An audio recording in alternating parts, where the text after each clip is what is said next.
IT ഉദ്യോഗസ്ഥരുടെ സമ്മർദ്ദത്തിൽ മാനസിക വിഷമം വന്ന് ജീവൻ പൊലിഞ്ഞ മറ്റൊരു വ്യക്തിയാണ് റോയ് എന്ന് നിസ്സംശയം പറയാം. നിരന്തരമായി ഇവർ ഈ ബിസിനസ് സ്ഥാപനത്തെ വേട്ടയാടുകയും പല ഇൻവെസ്റ്റേഴ്സും പിന്തിരിഞ്ഞു പോവുകയും പലരും പണം തിരികെ ആവശ്യപ്പെടുകയും പല പ്രോജക്റ്റുകളും മുടങ്ങി പോവുകയും ഇത് മാനസിക സമ്മർദ്ദത്തിന് ഇടയായി എന്നാണ് പറയപ്പെടുന്നത്. ഇതുമൂലമാണ് ഇദ്ദേഹം സ്വയം വെടിവെച്ച് ജീവൻ അവസാനിപ്പിക്കാനായി ഇടവന്നതെന്നാണ് പറയപ്പെടുന്നത്. ഈ നികുതി ഉദ്യോഗസ്ഥർ വ്യവസായികളെ ബുദ്ധിമുട്ടിക്കുക എന്നല്ലാതെ അവർക്കൊരു സഹായം ചെയ്യുക എന്നൊരു പ്രവൃത്തിയും അവർ ചെയ്യുന്നില്ല. അവർ ഈ നിയമത്തിൻ്റെ നൂലാമാലകൾ ചൂണ്ടിക്കാട്ടി ഓരോരുത്തരെ പീഡിപ്പിക്കുകയാണ് ചെയ്യുന്നത്. പല പ്രശ്നങ്ങളിലും ഇവർ IT ഉദ്യോഗസ്ഥർ കണ്ണി കണ്ട രീതിയിലാണ് ഈ ചെക്കിങ് നടത്തുന്നത്.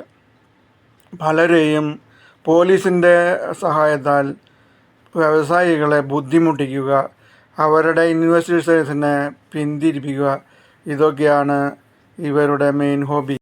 അതുപോലെ കേരളത്തിലെ പല വ്യവസായ സ്ഥാപനങ്ങളും ചെറുകിട വ്യവസായ സ്ഥാപനങ്ങളും പൂട്ടാൻ പ്രധാന കാരണം ഈ IT ഉദ്യോഗസ്ഥരുടെ മാനസിക സമ്മർദ്ദം മൂലമാണ്. അനാവശ്യമായി വ്യവസായികളെ വേട്ടയാടുക, അവർക്ക് ആ നികുതി കടലാസ് എവിടെ, ഈ നികുതി കടലാസ് എവിടെ, ഇങ്ങനെ പറഞ്ഞ് അവരെ പിന്നാലെ നടന്ന് ബുദ്ധിമുട്ടിക്കുക. എന്നിട്ട് പേപ്പറുകളിൽ വലിയ വെണ്ടക്കാക്ഷരത്തിൽ കൊടുക്കുക, ഞങ്ങളിതാ റെയ്ഡ് ചെയ്യാൻ പോയിരുന്നു. മാങ്ങത്തൊലിയാണ് ഈ റോയുടെ ഇതിൽ നിന്ന് അവർ കണ്ടെത്തിയത്. ഒരു മാങ്ങത്തൊലിയും അവിടുന്ന് കണ്ടെത്തിയിട്ടില്ല. അനാവശ്യമായി ജനങ്ങളെ ബുദ്ധിമുട്ടിക്കുക, ഈ മാനസിക സമ്മർദ്ദത്തിലാക്കുക, ഇതാണ് IT ഉദ്യോഗസ്ഥർ ചെയ്യുന്നത്. ഈ റിട്ടേൺ കൊടുക്കുക എന്ന് പറഞ്ഞ് ഇതെന്താ റിട്ടേൺ കൊടുക്കുക എന്ന് പറഞ്ഞ രീതിയിൽ പലരെയും ബുദ്ധിമുട്ടിക്കുക. റിട്ടേൺ കൊടുത്തില്ലെങ്കിൽ അവർ പല പിഴകളും ഈടാക്കി വ്യാപാരികളെ ബുദ്ധിമുട്ടിക്കുന്ന ഒരു പ്രവണതയുണ്ട്. ഇത്തരം പ്രവണതകൾ അവസാനിപ്പിക്കേണ്ട സമയമായിരിക്കുന്നു.